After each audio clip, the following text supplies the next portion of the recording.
아가서, 잠언, 시편, 잠언, 아가서 이렇게 나갑니다. 아가서 5장 2절에서 8절의 말씀 우리 함께 같이 합독하도록 합니다. 내가 잘지라도 마음은 깨어 있는데 나의 사랑하는 자의 소리가 들리는구나. 문을 두드려 이르기를 나의 누이, 나의 사랑, 나의 비둘기, 나의 완전한 자야. 문을 열어다오. 내 머리에는 이슬이, 내 머리털에는 밤이슬이 가득하였다 하는구나. 내가 옷을 벗었으니 어찌 다시 입겠으며 내가 발을 씻었으니 어찌 다시 더럽히랴마는. 내 사랑하는 자가 문틈으로 손을 들이밀매 내 마음이 움직여서 일어나 내 사랑하는 자를 위하여 문을 열 때 몰약이 내 손에서, 몰약의 집이 내 손가락에서 문빗장에 떨어지는구나. 내가 내 사랑하는 자를 위하여 문을 열었으나 그는 벌써 물러갔네. 그가 말할 때 내 혼이 나갔구나. 내가 그를 찾아도 못 만났고 불러도 응답이 없었노라. 성안을 순찰하는 자들이 나를 만나매 나를 쳐서 상하게 하였고 성벽을 파수하는 자들이 나의 겉옷을 벗겨 가졌도다. 예루살렘 딸들아, 너희에게 내가 부탁한다. 너희가 내 사랑하는 자를 만나거든 내가 사랑함으로 병이 낫다고 하려무나. 아멘. 오늘 아가서 말씀은 통하여 우리는 희생할 수 있는 것이 진정한 사랑이다라는 것을 우리가 함께 생각해 보려고 합니다. 한밤중에 사랑하는 자가 찾아옵니다. 그런데 다시 일어나서 옷을 입고 맞이하기는 힘든 상황이라고 이야기하고 있습니다. 그럼에도 불구하고 사랑하는 자를 위하여 희생하고 있는 그러한 것을 볼 수 있습니다. 자신의 희생이 없이는 진정한 사랑이라고 할 수 없습니다. 예수님의 십자가 사랑이 최고의 사랑이 되는 것은 자신의 생명까지 희생했기 때문이다라는 것입니다. 그래서 사도 바울은 데살로니가에 보내는 편지에 이렇게 말씀을 하고 있습니다. 데살로니가전서 1장 3절에 보면 믿음의 역사와 사랑의 수고와 소망의 인내에 대하여 언급하고 있습니다. 사랑은 수고가 있을 때 진정한 사랑이 되는 것이다라고 말하는 것입니다. 오늘 아가서 6장에 문 두드리는 예수님이라는 제목으로 우리가 우리에게 찾아오시는 예수님을, 그리고 우리를 사랑하시는 그 예수님을 함께 생각해 보려고 합니다. 독일의 어느 마을에 자기 아버지에 대해서 자랑스럽게 생각하고 긍지를 가지고 자부심을 가진 한 유대인 소년이 있었습니다. 이 가정은 유대교 신앙을 가진 가정이었고 그 가정들은 안식일마다 열심히 회당에 참석해서 11조와 예물을 드리고 그리고 경건한 신앙생활을 하였고 그리고 그 부모님은 자녀들에게 그렇게 하도록 가르쳤습니다. 소년이 10대가 되었을 때에 가족들은 새로운 마을로 이사하게 되었습니다. 그런데 그 마을에는 유대교는 없었습니다. 그리고 그 마을에는 기독교인 루터파 교회가만 있었다라고 합니다. 새로운 사업을 시작한 그의 부친은 가족들에게 이렇게 말을 합니다. 다음 주부터는 우리들은 유대교의 신앙을 버리고 그리고 루터파 교회에 출석한다고 말하게 됩니다. 갑작스러운 부친의 태도에 놀란 이 소년은 교회를 옮겨야 하는 이유를 물었습니다. 그러자 그의 아버지는 이렇게 대답을 합니다. 우리 사업에 도움이 되기 때문이다라고 말합니다. 이 아버지의 대답에 크게 실망한 이 소년은 의심이 가득 찬 신앙으로 변하게 되었고 한평생 그는 그의 마음을 괴롭혔던 그러한 것이 되었습니다. 그 후에 그는 독일을 떠나 영국으로 건너가 대형 박물관에 앉아서 헤겔의 철학을 연구하게 되었고 그리고 1875년에 자기의 사상을 총정리하여서 범철학 비판이라는 책 한 권을 기술하게 됩니다. 이 사람은 다른 사람이 아니라 바로 칼 막스라는 사람이었습니다. 그는 그 책 내용에서 하나님의 존재성을 부정하고 인간의 양심도 부정하고 종교는 아편가 같은 그러한 것이라고 그는 단정짓고 공산주의를 제청하게 됩니다. 다시 말해서 부모라는 할이 자녀라는 하사를 잘못 쏘아서 하나님을 부정하고 인간의 양심을 부정하는 공산주의 사상을 만들었다라는 것입니다. 부모의 신앙이 자녀에게 본이 되지 못한다면 그 자녀는 신앙 안에 온전히 설 수 없음을 말해주고 있는 것입니다. 하나님은 우리에게 요구하는 것이 희생적인 신앙을 요구합니다. 그리고 예수님은 우리에게 찾아오시면서 희생을 다 하셨는데 생명을 버리기까지 우리를 사랑했다고 합니다. 그래서 그 사랑의 표현을 오늘 아가서에는 표현해주고 있습니다.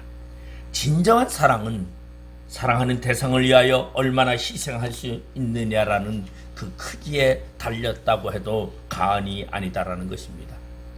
사도 요한은 요한일서 3장 18절에 보면 자녀들아 우리가 말과 혀로만 사랑하지 말고 행함과 진실함으로 하자라고 말하고 있습니다. 오늘 밤중에 신랑이 긴 여행을 마치고 돌아와 신부를 찾아와 방문을 두드리며 말합니다. 나의 누이, 나의 사랑, 나의 비둘기, 나의 완전한 자여 문을 열어다오라고 얘기합니다. 잠을 청하기 위해서 누워있던 신부는 뒤척이며 문을 열어주지 않습니다. 그러자 그 신랑은 문틈으로 손을 내밀어 보지만 결코 소용이 없게 되자 발길을 돌리게 되고 마는 그러한 모습이 오늘 본문에 나옵니다. 그리고 신부가 문을 열었을 때는 신랑은 이미 떠나가고 그곳에 없었습니다. 신부는 신랑을 문 밖에 서 있게 했다는 미안함과 그에 대한 간절함 때문에 큰 소리로 신랑을 부르며 찾아봅니다. 사람들이 방거리를 서성이는 그녀를 보며 실성한 사람이라고 생각합니다. 그래서 이로 인해서 신부는 많은 고초를 겪어야만 했습니다. 우리의 신랑 되신 예수님께서 오늘도 우리 문 밖에 서서 우리의 마음의 문을 두드리며 말합니다. 나의 사랑, 나의 완전한 자여 문을 열어달라고 말하고 있습니다. 그런데 우리는 혹시나 예수님을 문 밖에 세워놓고 있지는 않습니까? 아니란 세상 사랑에 취해서 잠을 자고 있는 우리의 모습이 아닐까 한번 돌아봐야 하겠다는 것입니다. 오늘 다시 한번 우리의 마음의 문을 두드리시는 예수님의 그 노크 소리를 듣고 우리의 마음의 문을 활짝 여는 그러한 시간이 되기를 바랍니다. 오늘 본문에 문 두드리시는 예수님이 찾아오셔서 신랑이 와서 신부에게 말을 합니다. 문을 열어달라고. 나의 사랑, 나의 누이, 나의 사랑, 나의 비둘기, 나의 완전한 자여 문을 열어달라고 이야기를 합니다. 그렇지만 오늘 본문 2절에 보니까 내가 잘지라도 마음은 깨어있는데 나의 사랑하는 자의 소리가 들리는구나. 문을 두드려 이르기를 나의 누이, 나의 사랑, 나의 비둘기, 나의 완전한 자야 문을 열어다오. 내 머리에는 이슬이, 내 머리털에는 밤 이슬이 가득하였다 하는구나. 신랑의 애절한 사랑의 고백입니다. 밤 이슬을 맞으며 문을 두드리는 그 신랑이 문을 두드리며 이야기하지만 신부는 뭐라고 이야기하냐면 내가 잘지라도 내 마음은 깨어있다고 말하고 있습니다. 내가 잘지라도 내 마음은 깨어있다. 다시 말해서 우리의 신앙생활이 죄로 말미암아 우리가 죄악 가운데 살아가면서 나태해지거나 그리고 경각심을 잊어버리지는 않았습니까? 그러면서도 육신의 잠은 잔다고 하면서도 나의 영은 깨어있다고 오늘 말하고 있지는 않습니까? 우리 안에 거하고 있는 그러한 성령의 인도함을 부정하고 기도를 게을리하고 영적인 기쁨을 얻기보다는 나의 육신의 편안함을 추구하고 있지는 않습니까? 오늘 이 신부는 그렇게 신랑에게 말하고 있습니다. 내가 잘지라도 내 마음은 깨어있다고. 내가 비록 지금은 열심히 없다 할지라도 나는 하나님을 향한 그 열정은 내 마음속에 있다라고 혹시 얘기하고 있지는 않습니까? 오늘 여기 신부된 우리가 만약에 이 신부된 이 술람미 여인과 같다면은 우리는 참으로 여기 신랑을 잃어버리는 이 신부의 이 모습을 우리는 발견하고 자신의 모습을 보면서 수치스러운 모습을 생각해야 합니다. 잠이라는 것은 물론 여기서 말하고 있는데 영혼의 잠은 안 자고 있다고 얘기를 하죠. 그런데 그것은 육신의 피곤함은, 육신의 잠은 영혼의 잠을 만들어 간다는 것입니다. 영혼의 활발한 활동을 하지 못하게 한다는 것입니다. 잠을 자다가 삼손은 자신의 머리털이 밀려버렸습니다. 오늘날 많은 사람들이 세상 속의 안일함과 게으름 때문에 영적인 나태에 무릎을 베고 잠자고 있는 경우가 너무나 많다라는 것입니다. 그것으로 인해서 삼손이 머리털을 밀어버리고 힘을 잃어버렸던 것처럼 우리의 영역이 많이 상실되는 것을 우리는 발견해야 된다는 것입니다. 멸망하는 세상을 지금 나라를 보면은, 세계를 바라보면은 정말로 종말이 다가오는 때입니다. 그래서 이러한 때를 성경은 우는 사자와 같이 두루다니는 때라고 말하고 있습니다. 사자가 먹을 것을 삼키려고 둘러다니는 이때에 우리는 깨어 있어야 하는데 잠자고 있다면 우리는 곧 망하는 자가 될 수밖에 없다는 것입니다. 그래서 주님은 신부에게 깨웁니다. 나의 누이, 나의 사랑, 나의 비둘기야, 나의 완전한 자야, 문을 열어달라고 그렇게 예수님은 말하고 있습니다. 그런데 신부는 신랑의 음성을 듣고도 이렇게 대답합니다. 내가 잘지라도 내 마음은 깨어있다고. 마음은 있는데 늘 육신이 환경이 따라주지 않는다라고 고백하고 있다는 것입니다. 아마 이 소리는 어딘가 좀 들어본 듯한 그런 소리인 것 같습니다. 예수님께서 제자들과 함께 겟세마네 동산에 오르신 후에 예수님께서 제자들에게 이렇게 말합니다.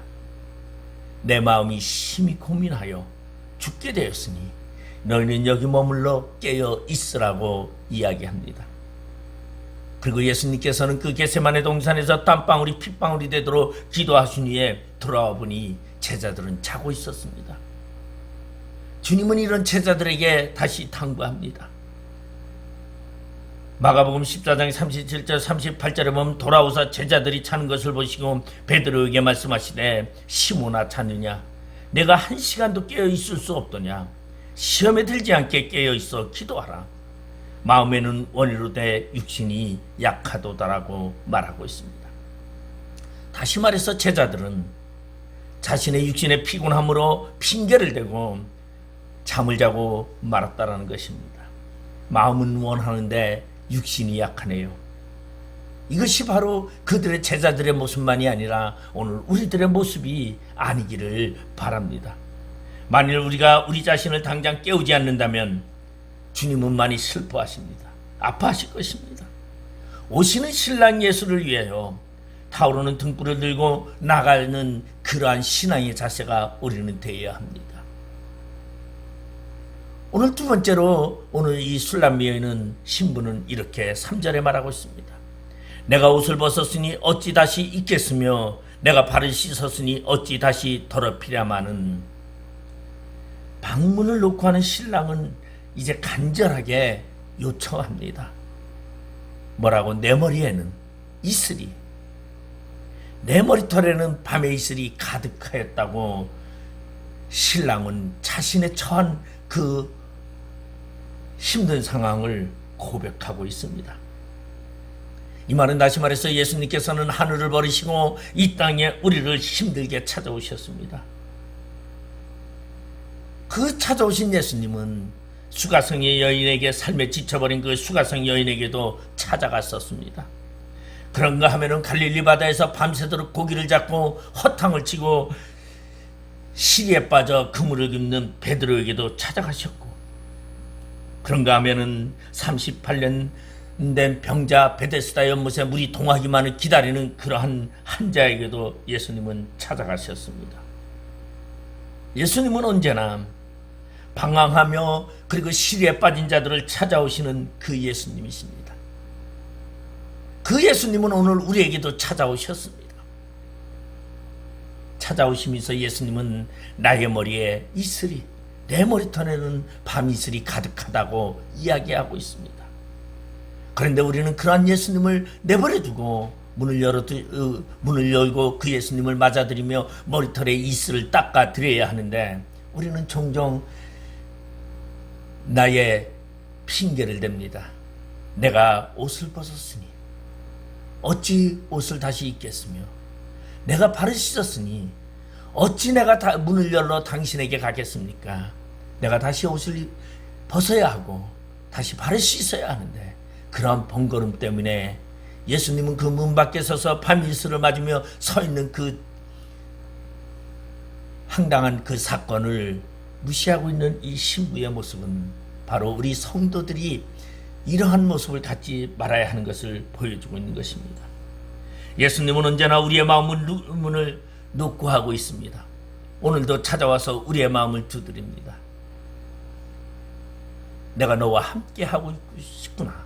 내가 너와 동행하며 너의 삶 속에 내가 동행하기를 바란다고 찾아오고 있습니다.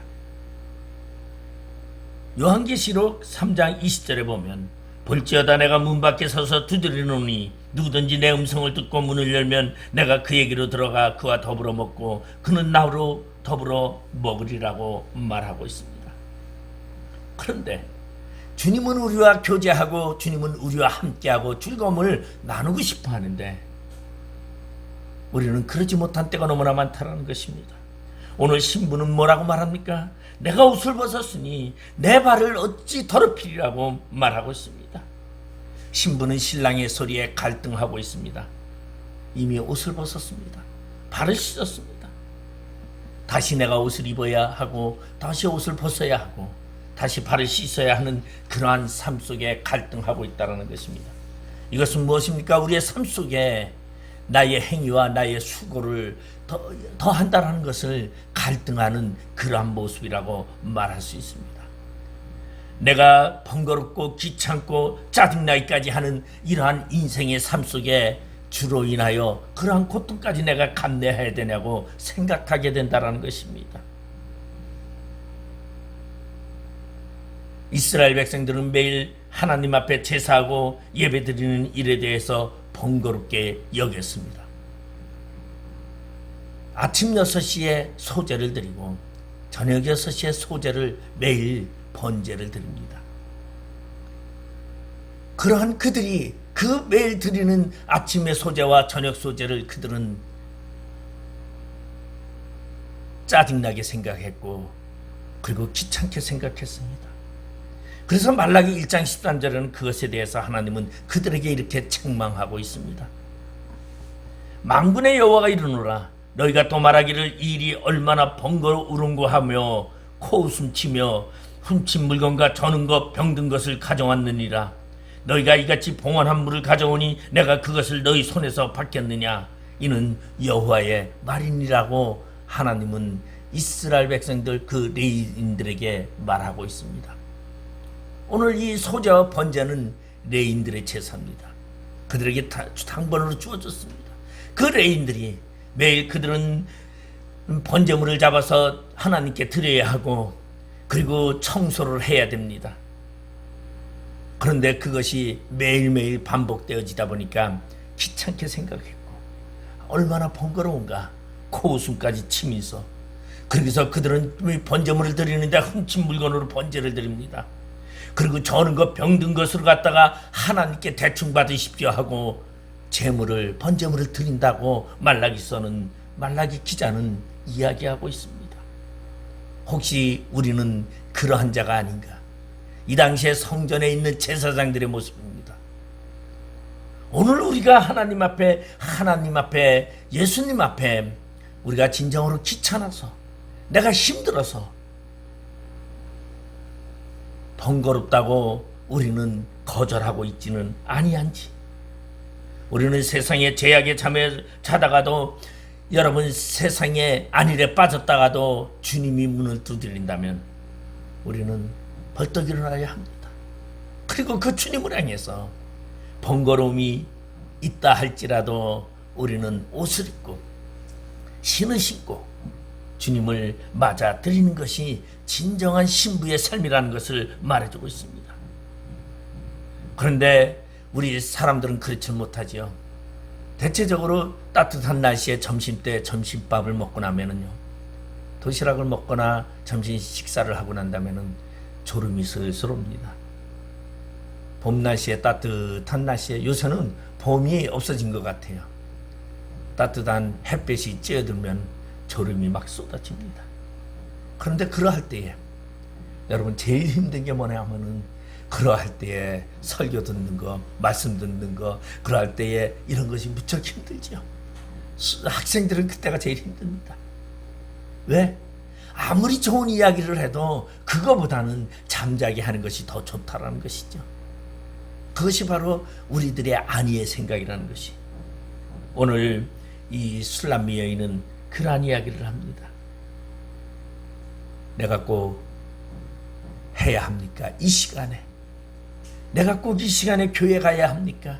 내가 꼭 이 시간에 교회 청소해야 합니까? 내가 꼭 이 시간에 주를 위해서 헌신해야 합니까? 나에게는 많은 시간이 있는데. 그런데 오늘 보니까 신랑은 잠자리에 누워있는 그 신부에게 와서 나의 신부여 문을 열어달라고 합니다. 왜 하필이면 주님은 이 시간에 찾아왔을까? 내가 깨어있고 신발을 신었을 때 찾아오시지, 내가 누워있을 때 왜 찾아오시는가? 꼭 나의 삶 속에 번거로움이 될 수도 있다는 것이죠. 그러나 우리는 그러한 예수님을 언제든지 맞아야 합니다. 그 이유는 바로 주님은 우리를 사랑하시고 우리에게 생명을 드렸기 때문이다라는 것이에요. 오늘 6절에 보니까 내가 내 사랑하는 자를 위하여 문을 열었으나 그는 벌써 물러갔네. 그가 말할 때 내 혼이 나갔구나. 내가 그를 찾아도 못 만났고 불러도 응답이 없었노라. 내가 문을 열었으나 깜빡하고 내가 정신이 혼미해져 가지고 내가 문을 열지 못했는데, 이제 내가 뒤척이면서 갈등하는 사이에 시간은 흘러서, 그리고서는 안 되겠다. 그 신랑이 문틈으로 손을 내밉니다. 5절에 보면, 4절에 보면 내 사랑하는 자가 문틈으로 손을 들이밀 때 내 마음이 움직여서, 그 신랑이 문틈으로 손을 내밀면서 들어오려고 애를 쓰는 그 모습을 바라보면서 마음이 움직였어요. 마음이 동하였어요. 그래서 일어나 사랑하는 자를 위하여 문을 열러 갔는데, 문을 열고 보니까 문틈에 몰약의 집이 붙어 있다는 것이에요. 주님은 없어지고 사랑하는 신랑은 없어지고 그 문틈에 손가락으로 문빗장에 떨어지는 그 문틈 사이에 몰약이 내 손에서, 몰약의 집이 내 손가락에서 문빗장에 떨어지는구나. 이것은 예수님이 우리를 위하여 흘린 십자가의 보혈의 피라는 것입니다. 우리는 우리의 죄악을 깨닫지 못하고 언제나 내 생각대로 내 편한 대로 살아가지만, 주님은 나를 위하여 사랑하며 어떻게 들어오고 싶어서 주님은 우리에게 찾아오시는데, 그 주님이 내가 깨닫고 문을 열었을 때는 몰약밖에 없었다는 것이, 주님의 피밖에 없었다는, 생명이신 주님이 죽음으로 우리를 부르셨던 그 흔적밖에 없다라는 것입니다. 우리 이 시간에 찬송가 우리 한 장, 535장을 한 장 부르고 설교를 더 듣도록 합니다. 여기 제가 넣어놨어요. 535장.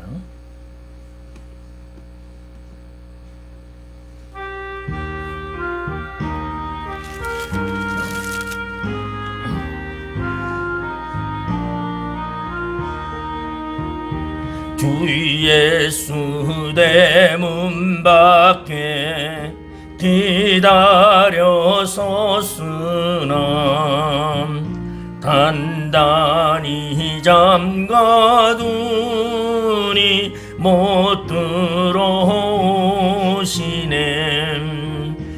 나 주를 믿노라고 그 이름 부르나 문 밖에 세워두니 참 나의 수치람 문 두드리는 손은 못 박힌 손이요 똑같이 멸류관은 그 이마 둘렸네 이처럼 기다리심 참 사랑이로다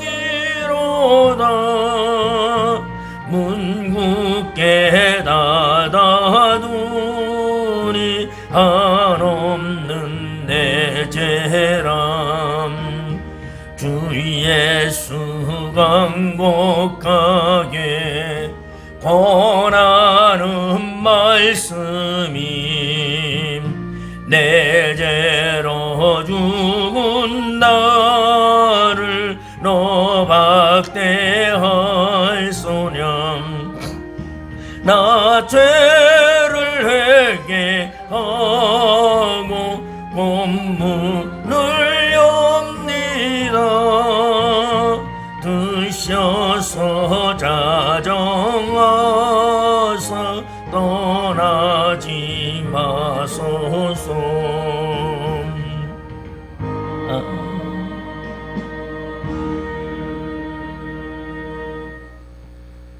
오늘 이 술람미에 있는 신부는 갈등을 하다가 예수님의 그 손끝에 떨어지는 그 몰야 문틈을 열고자 하는 그 모습을 보고 마음이 동하여 문을 열었으나 이미 신랑은 물러간 상황이었습니다. 다만 신부는 자신을 얼마나 사랑하는 그 신랑이 얼마나 사랑했는지 그 문고리에 흔적을 남겨두었습니다. 그 흔적은 무엇이었습니까? 그것은 문고리를 잡았던 손에서 흘러내린 몰약의 즙이었습니다. 이는 신랑 대신 예수님이 십자가에 못 박힐 때 흘러내린 그 피였더라는 것입니다. 손에 묻은 그 피의 흔적을 보고서야 신부는 벌떡 일어나 문을 열었습니다. 그러나 신랑은 몸을 숨겼습니다. 신부가 신랑에 대해서 좀 더 뜨거운 사랑을 갖기를 원했기 때문에 신부가 스스로 열정을 갖고 신랑을 찾기를 바라는 그 주님은 스스로 자신의 몸을 감췄더라는 것입니다. 이사야 45장 15절에 보면 하나님은 스스로 숨어 계신다고 말하고 있습니다. 하나님은 우리를 위해 사랑이 깊어지기를 원하셔서 자신을 숨기신다고 말하고 있습니다. 언제나 우리는 주님을 마음껏 아무 때나 볼 수 있는 것이 아니라 우리가 간절한 모습으로 주님을 찾아갈 때에 주님의 모습이 보이지 아니할 때가 있습니다. 바로 주님도 우리에게 사랑을 원하고 있습니다. 내가 너를 사랑한 것 같이 너는 나를 얼마나 사랑하냐고 묻는 그러한 기간이라는 것이죠. 예수님께서는 베드로에게 그렇게 물었습니다. 너가 나를 사랑하느냐? 너가 나를 사랑하느냐? 너가 나를 사랑하느냐고 물었습니다. 베드로는 양심에 가책이 들고 마음에 가책이 들어 그는 예수님 앞에 자신의 모습을 드러내기가 부끄러울 정도였습니다. 오늘 이 신부는 그 신랑이신 신랑을 찾아 오늘 문을 열었지만 없었기 때문에 그는 찾아야 되겠다고 생각하고 그는 성 안을 찾아다니며 부릅니다. 나의 사랑하는 신랑이여 어디 있냐고 찾습니다. 내가 그를 찾아도 못 만났고 불러도 응답이 없었노라고 이야기하고 있습니다. 그래서 이 신부는 성 안을 순찰하는 자들을 만나게 됩니다. 나의 신랑이 어디 있냐고. 근데 성을 순찰하는 자들은 웬 미친 여자였어요. 정신병자였어요. 아니 한밤중에 신랑을 찾아다니는 이 여자를 바라보면서 정신병자인 줄 알고 그를 주먹으로 쳐서 상하게 하였습니다. 성 안을 순찰하는 자들이 나를 만나며 나를 쳐서 상하게 하였고 성벽을 파수하는 자들이 나의 겉옷을 벗겨 가졌도다고 말하고 있습니다. 육신의 상처를 입었고 그리고 옷을 빼앗겠다라는 것은 재물의 손해를 보았다는 것이죠. 여러분, 주님을 찾고자 하는 그 열정을 가지고 주를 찾아다닐 때에는 세상이 나를 가만두지 않습니다. 세상이 나를 힘들게 하고 나를 병들게 하고 세상이 나를 상하게 하고 그리고 나의 그 재물들을 빼앗아갑니다. 나의 주변의 모든 것들을 앗아갑니다. 그러한 영혼의 밤이 찾아왔을 때에 나의 심령은 괴로움과 고통 속에 빠질 수밖에 없다는 것입니다. 예수님이 우리 곁에 떠나 계시면 여러분, 우리의 삶은 이렇게 피폐해질 수밖에 없다는 것입니다. 여러분, 이러할 때에 예수님이 없는 것 같은 이러할 때에 예수를 찾아 나서야 합니다. 그때는 무지하게 힘듭니다. 마음의 상처도 받아야 하고 육신의 상처도 받아야 하고 그리고 재물의 손해도 보아야 합니다. 그렇지만 우리는 분명히 예수님의 그 십자가의 그 피를 보았다면, 구원의 증표를 보았다면 우리는 예수를 찾아 떠나는 그러한 신부가 신랑을 찾아 떠나는 그 모습이 우리에게 있어야 합니다. 그것이 주님을 우리를 사랑한 흔적이었기 때문에, 주님이 우리를 위하여 생명을 버리셨던 그 주님의 사랑이 있었기 때문이라는 것입니다. 오늘도 주님은 못자국 난 피 묻은 손으로 우리에게 보여주시면서 우리에게 묻습니다. 너는 지금 무엇을 하고 있느냐? 너는 나를 위하여 무엇을 하냐고 묻습니다. 혹시 육신의 상처 때문에, 마음의 상처 때문에, 물질의 상처 때문에 갈등하고 있지는 않습니까? 우리는 주님을 절대 잃어버리면 안 됩니다. 그리고 우리의 문을 열고 주님을 모셔드리고 우리는 주님과 함께 동행하면서 날마다 주와 함께라면 우리는 어떠한 곳이라도 우리는 달려갈 길을 다 가는 주님이 맞이하시기를 주님의 이름으로 축원드리겠습니다. 기도하시겠습니다. 아버지 하나님, 은혜를 감사드립니다. 오늘 신랑은 신부를 찾아 밤이슬을 맞으며 문을 두드렸건만 신부는 자신의 처한 상황이, 내가 옷을 벗었으니, 내가 발을 어찌 다시 씻었으니 어찌 내가 신랑에게가 문을 열겠느냐고 자신의 환경을 고민합니다. 신랑이 문틈으로 손을 내미는 그 모습을 보고 마음이 동하여 문을 열었지만 그 신랑은 사라져 버렸습니다. 오늘 혹시 우리의 핑계 때문에, 우리의 환경 때문에, 우리의 여건 때문에 주님을 멀리하고 있지 아니하는지 우리 자신을 돌아보게 하시고 주와 늘 함께 동행하는 우리의 삶이 되게 하여 주시옵소서. 예수님의 이름으로 기도드리옵나이다. 아멘.